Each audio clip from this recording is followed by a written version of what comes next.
મોરબીના માર્કેટની અંદર આજે અચાનક એક ગાડી આપણને જોવા મળી અને આ વાક્ય એ જીવનનું બ્રહ્મ સત્ય હોય ને એવું ક્યારેક લાગે પત્ની ખુશ તો પરિવાર ખુશ, વાઇફ ઇઝ ગોડ, બીવી સે બહેસ, જિંદગી તહસ નહસ. અને ગાડીની અંદર આ બધા મહાનુભાવો છે. ગાડી આ ભાઈની છે. તમે ક્યાંના વડીલ? અમદાવાદ. અમદાવાદના? કેમ આમ ઘરેથી પ્રેશર હતું? શું હતું? ના ના, લગ્ન જીવનના અનુભવો લખાયા છે. લગ્ન જીવનના અનુભવ હજુ લખાવું છે પણ હવે ગાડીમાં જગ્યા નથી. એમ? આમ શું લખાવું છે? દુલ્હન રોવે ગેટ સુધી, દુલ્હો રોવે છેક સુધી. દુલ્હન રોવે ગેટ સુધી, દુલ્હો રોવે છેક સુધી. ઓહ,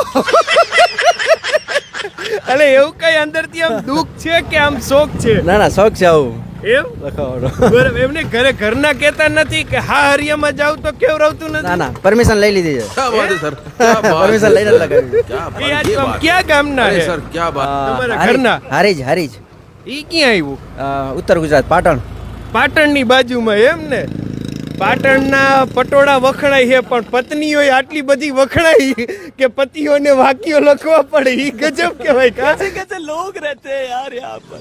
અમદાવાદ નારણપુરા ભાઈ રહે છે અને ત્રિમંદિરે દર્શન કરવા માટે આવ્યા છે ને એની ગાડીની પાછળ આ 3 વાક્યો લખેલા છે.